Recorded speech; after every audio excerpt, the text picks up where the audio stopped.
te estaba comentando, Dolores, el novelón que te has marcado, pero el personaje que te has sacado de la manga, porque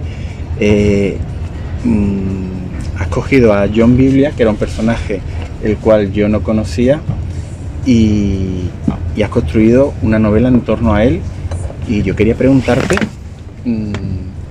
cómo llegas hasta este personaje, de dónde sale. Mira, John Biblia, sé que ahora muchos lectores lo van a descubrir, muchos lo estáis descubriendo, pero realmente es un asesino mítico, o sea, es leyenda ya, porque es un asesino real, que está huido de la justicia y nunca ha sido capturado, y como todos los asesinos que no han sido capturados, pues se ha escrito muchísimo y se ha hablado muchísimo del fenómeno John Biblia. John Biblia cometió sus crímenes en los años 68 y 69 en Glasgow, en Escocia, y mató a 3 mujeres, a las 3 las conoció en la misma discoteca, y usando el mismo método las convenció para acompañarlas a casa. A las 3 las asesinó, las violó, las estranguló, dejó sus cuerpos abandonados en distintos lugares de la ciudad. Y la casualidad es que los crímenes están calcados, pero además las 3 tenían la menstruación en el momento de su muerte. Y esto que es tan llamativo, porque pues que hoy en día cualquiera que haya visto 3 capítulos de CSI diría, bueno, un asesino en serie. Bueno, en 1969, con el 3er crimen, empezaron a pensar que estaban ante un gran depredador. Y en ese momento John Biblia se esfumó. Se puso en marcha la mayor cacería del hombre de la historia de la policía de Glasgow, que ha dado tantísimo que hablar, que hay un montón de novelas, ficciones. Yo, que sí que leo un montón de autores ingleses, escoceses, ya había leído. Ian Rankin, sin ir más lejos, tiene una novela que se llama Azul y Negro, en la que hay un imitador de John Biblia. O sea, que es que para ellos es, pues eso, el mito que siempre está ahí. Pero está absoluta actualidad. Hay podcasts que se han publicado este mismo año. La BBC acaba de estrenó, me parece que a principios del año pasado, un documental que se llama La caza de John Biblia, y esto es por el impacto que tuvo en la sociedad escocesa, porque creó auténtica paranoia, auténtico terror. Su retrato robot, porque hubo muchos testigos que llegaron a verle, se difundió por todas partes, estaba pegado en todas las panaderías, en todos los bares.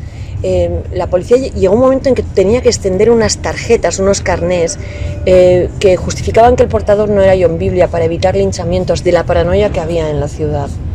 Y este John Biblia me parece interesante por muchísimos aspectos que creo que van a gustar al lector. En primer lugar, como digo, un asesino que no ha sido capturado ya es leyenda, no es fácil convertirlo en leyenda. La naturaleza de sus crímenes, algo que fue un misterio desde el principio, cómo sabía que las 3 tenían la menstruación, si eso tan llamativo era parte de que las eligiera, cómo las elegía, cómo las detectaba, todo han sido interrogantes, y creo que van a llevar al lector a un viaje, porque claro, parte de los 60, aunque la novela se desarrolla en los 80, es inevitable verlo desde la perspectiva de hoy en día. Entonces ha cambiado tanto la visión de un criminal desde los años 60 hasta ahora, y sobre todo de la victimología, porque en aquel momento ni se planteaban a las mujeres que eran víctimas y cómo las elegía, o sus circunstancias en aquel momento. Ya te digo, creo que el lector va a disfrutar de ver qué razonamientos tan parcos, tan sosos se hacían en 1969 sobre la naturaleza de los crímenes de John Biblia, y cómo, empecemos porque no había ni una mujer en la policía entonces, cómo va evolucionando en el tiempo lo que se va pensando de John, hasta que llegamos a los 80, que es cuando ocurre la novela. Pero es inevitable que el lector, con el conocimiento hoy en día, diga, madre mía, o sea, hay otras necesidades, y una de esas me ha llevado a pedir la asesoría de un psicólogo, de un psiquiatra experto en abusos, para que me ayudase a entender un poco mejor las motivaciones de John. Y bueno, es parte de la teoría que yo creo en la novela alrededor de John Biblia y sus motivaciones. Eso te iba a comentar, que yo no lo conocía, pero tuvo que ser algo tremendamente popular y que llevó a la histeria colectiva, porque lo has comentado tú, se llegaron a dar certificados a las personas, a los varones, de que se les eximía de que ellos no eran, no se certificaba que ellos en no aquel eran momento hubo cientos de ruedas de reconocimiento, se investigó, se buscó a todos los hombres de la población, había gente que incluso sospechaba pues de su vecino, de un miembro de su familia, de cientos de denuncias y cientos de ruedas de identificación. Curiosamente, fíjate, la hermana de una de las víctimas, de la tercera, pasó buena parte de la noche con la pareja, con ellos, incluso los acompañó en un tramo en el taxi de regreso a casa, así que lo pudo ver muy bien. Ella describió perfectamente cómo era John Biblia, y era un chico joven, era un chico de aspecto normal, que eso es quizá lo más llamativo, de una de las cosas que me resultan más aterradoras, ¿no? El asesino gris normal, que no tiene nada ni medianamente llamativo, ni en su personalidad, ni en su modo de hablar, ni en el modo de conducirse, ni en su aspecto. O sea, son tan normales, que pasan desapercibidos. Y es quizá lo que más asusta. 5.000 interrogatorios creo que se llegaron a hacer, 5.000 sospechosos, y bueno, 5.000 sospechosos, 5.000 personas, de las que, y luego al final se llegó a cero. Ninguno de ellos al final era John Biblia. De hecho, en los siguientes años, la investigación nunca ha cesado. En los 80 se sospechó de un tipo, se hicieron pruebas y tal, la testigo lo descartó. En los 90 se centró otra vez sobre un agresor que estaba en prisión y se terminó descartando también, porque de vez en cuando también hay tipos que se lo atribuyen, dicen, no, yo soy John Biblia. Ha ocurrido en un par de ocasiones que por lo menos alguien ha confesado en prisión ser John Biblia sin serlo. Y ya en los 2000 llegaron a desenterrar a un agresor sexual que ya había muerto, con la sospecha de que podía ser él, y lo compararon con el poquito ADN que quedaba en las medias con las que fue estrangulada una de las víctimas, y no era él. Y el misterio, pues eso, sigue abierto, y hoy en día sabemos que ese tipo de agresor no deja de matar, no se detiene, no decide un día, bueno, pues ya me he cansado, ya no voy a matar más. Si paran es porque han entrado en prisión, porque han muerto, bastante improbable en el caso de un chico tan joven, o porque hayan salido del país. Y es ahí, a partir de esto, donde yo construyo pues un nuevo camino para este posible John Biblia. Lo llevo a una ciudad que también es real, que es Bilbao, aunque ya no existe, porque es agosto de 1983, y ese agosto cayó una gota fría sobre Bilbao que destruyó completamente la ciudad. Bilbao, como es hoy en día, no se parece en nada a como era en 1983, una ciudad industrial en torno a los astilleros, en torno a la ría, que era un río contaminadísimo, una ciudad oscura, llena de humo, llena de toxicómanos, que eso sí que era generalizado por todas partes, pero con problemas propios de la ciudad, Kale Borroka, guerra de las banderas, presión policial, tema político, un hervidero, una ciudad que es un hervidero en la que vivían muchos, cientos y cientos de extranjeros, sobre todo ingleses, y entre los que John pudo pasar perfectamente desapercibido. Y detrás de John, y con esta ciudad auténtica, pues la parte ficticia es el investigador, es Noah Scott Sherrington, que se llama Noé, y que llega a Bilbao antes del diluvio.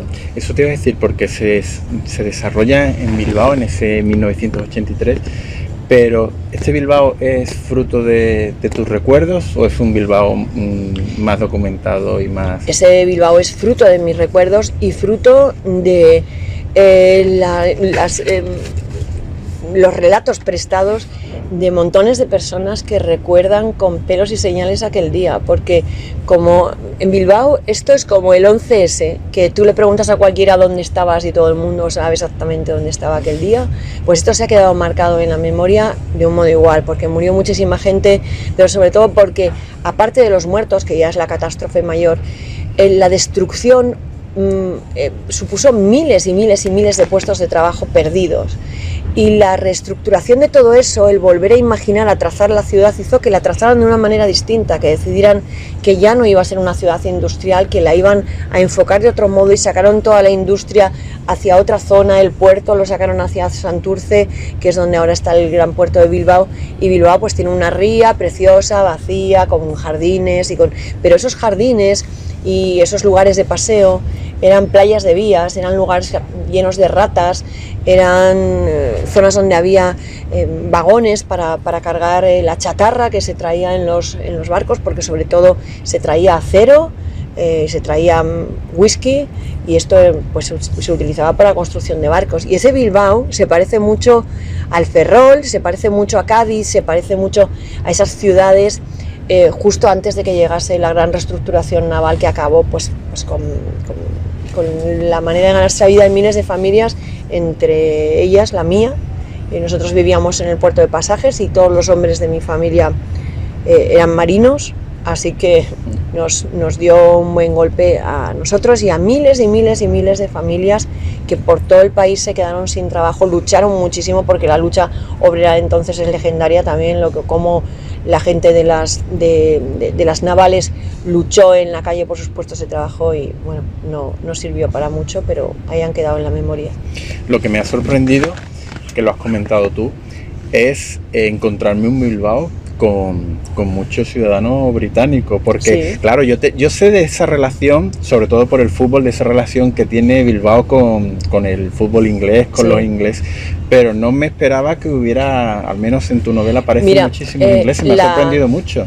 La empresa naviera que yo utilizo como elemento para que John pueda llegar a Bilbao, y luego detrás de él Noah, MacAndrews, es una de las empresas más antiguas de toda Europa. Estos y unos holandeses son los primeros que empezaron a mercadear, y antes de mercadear con Bilbao mercadeaban con Sevilla. Entraban hasta aquí los barcos y traían whisky, sobre todo a España, y lo traían por Sevilla. Y te digo porque me he documentado muchísimo con ellos y están orgullosísimos de ser una de esas grandísimas empresas. Y de hecho alguien me ha contado aquí en Sevilla una anécdota de que hubo un torero de la época que le decían: eres más grande que el MacAndrews. Y porque MacAndrews dejaba aquí, sus barcos eran inmensos, y claro, ponía MacAndrews en todos los barcos y en los contenedores que dejaban a las orillas del río. En Bilbao lo hacían entonces en el lugar donde ahora está el Guggenheim. Ese era el muelle campa de los ingleses. Ahí había un campo de fútbol, ahí hubo en algún tiempo un pequeño cementerio de los ingleses, porque antes a los marineros que morían en travesía no los repatriaban, los enterraban en el puerto al que llegaban. Y bueno, y ese lugar ha cambiado tanto que es, bueno, para el que lo ve ahora yo creo que es casi imposible imaginarlo, ¿no? Cuando ves, yo esa parte no la recuerdo, recuerdo más el centro de la ciudad, la zona del Arenal, pero viendo las fotos es increíble cómo ha cambiado. Yo te voy a poner en un aprieto, porque yo soy un lector que disfruta con los detalles, y esta novela creo o intuyo o yo he querido ver que está plagada de ellos, ¿no? Y se nota el trabajo que hay detrás. Si te digo que para mí es el libro más especial que he leído tuyo, y creo que salvo uno los he leído todos, ¿qué me dices? Pues que quizá el que no has leído es Todo esto te daré. Sí. Claro, porque ese también es muy especial. Pues te lo tienes que leer. Porque si no, me dirías, se parece a Todo esto te daré en ese cuidado del detalle y de la emoción, y en el viaje emocional que hacen los personajes.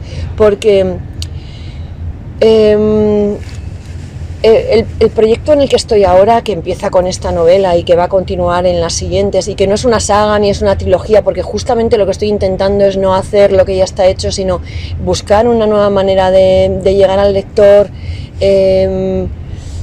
dándole una vuelta de tuerca, intentando ir por otro lado, porque creo que es mi trabajo. El novelista tiene que hacer esto, tiene que ir siempre buscando una novela mejor y sobre todo una manera distinta de contarla. Entonces voy a ir por ahí, pero hay una cosa que nunca me voy a perder, y es el viaje emocional de los personajes.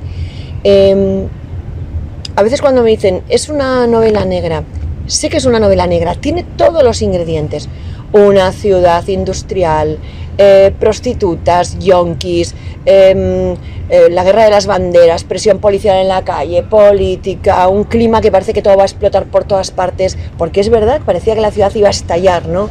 Una ciudad que es un escenario perfecto para la novela negra, y sin embargo, casi lo que menos importancia tiene es que se resuelva el crimen, porque hay tantos aspectos emocionales, el viaje emocional del propio asesino, y el viaje emocional de Noah, que como Noah que es un Noé, que tiene una corazonada de que tiene que hacer eso. Él no tiene que construir un arca, él tiene que ir a Bilbao detrás de un tipo para darle sentido a su vida y a su muerte, que es inminente, porque va a morir, porque es un tipo que se está muriendo. Y para mí ese viaje de Noah a tener que pasar por la circunstancia terrible de ver cómo su vida se convierte en una miseria absoluta, que en pocas semanas pasa de ser un hombre completamente sano a un tipo que se está muriendo, pero que se está muriendo de verdad todos los días y que le cuesta, lo más mínimo le cuesta un triunfo. Para mí ese es el viaje. Para mí es el viaje, cada uno de los personajes que se encuentra, que en circunstancias muy distintas le van a dar unas lecciones tremendas. Otros en circunstancias tan delicadas como la de él, o mucho más, y son capaces de darle lecciones. Creo que el viaje está ahí. Para mí ha sido una gozada escribir la novela. Solo os puedo decir que es punta de iceberg, que es punta de lanza, que voy con más, que no es exactamente que es que va a seguir el personaje, que no es exactamente así, porque voy a, como te digo, mi esfuerzo tiene que ser buscar contarlo de otra manera. Y te emplazo a que leas, por favor, Todo esto te daré. Lo que te pones en la piel de John Biblia y de Noé. ¿Sí? ¿Con cuál de ellos has disfrutado más? Sin ninguna duda con Noah. Con John lo pasé muy mal en todos los aspectos. En primer lugar por la parte real, la que conocemos, pero la parte hipotética, que no la he creado yo sola. Para la parte hipotética recurrí a un experto en abusos, buscando que me diera una pista sobre cómo podía ser que John detectara que las mujeres, sus víctimas, tenían la menstruación y por qué esa fijación con la menstruación. Y lo que me contó, claro, me dejó del revés y me obligó a cambiar el planteamiento de cómo yo tenía pensado contar a este personaje, porque yo lo iba a contar como lo que es un agresor sexual, una bestia, un asesino, y ya está, ahí. Como ocurre en tantas novelas, ese es el modo en que se trata al agresor. Sin embargo, él, con lo que me contó, me obligó a tener que replantearme de dónde provenía su furia, de dónde provenía su pulsión, por qué. Y eso ha sido un trabajo horrible. Te aseguro que yo tengo en mi despacho, ahora te enseño una foto, tengo toda una pared empapelada pues con los periódicos de aquellos días, con los retratos robot de John, con los retratos reales de sus víctimas, y hubo un momento en que tuve que quitar el retrato robot de John porque no soportaba mirarlo, no soportaba, y es un retrato, es un dibujo de la policía. Te aseguro que no soportaba mirar su cara más, no podía más con la carga que lleva. Es que el personaje de John, me parece que meterse en su piel es de un mérito increíble, y el personaje de Noah engancha, porque es un personaje de los que me encantaría volver a tener otra novela de él, porque es un personaje que cuando aparece por sus circunstancias y por todo, cuando aparece en escena lo llena todo, por su capacidad de trabajo, por todo. Sí. Son los dos tremendos, y ya te digo, ha sido trabajo, claro, admiro a Noah porque, pues sobre todo porque ya no es la primera vez. También en la trilogía de Baztán, ya Amaia Salazar, de una manera muy distinta, también llevaba un intenso dolor por dentro, en ese caso a nivel emocional, y tener que sobreponerse a eso para poder hacer su trabajo era tremendo. En este caso, en el caso de Noah, es es físico a unos niveles bestiales, y hacer la documentación de la parte de la cardiología ha sido extraordinaria, que por cierto mi asesor en esto es el que fue mucho tiempo el presidente de la Asociación Española de Cardiología, Manuel Anguita, que está en Córdoba, que espero verlo muy pronto y que me ha enseñado muchísimo. Ya en la anterior novela me asesoró con una dolencia cardíaca que aparecía, pero bueno, lo de esta ha sido bestial, porque es verdad que en esos momentos cómo eran algunas enfermedades y cómo se trataban era tremendo y suponía un sufrimiento mantenerse vivo, pues que era demencial. Pues Dolores, muchísimas gracias. Mil gracias, me ha encantado hablar contigo. Por la novela y porque, bueno, estoy expectante por ver qué es lo que viene después. Muchísimas gracias.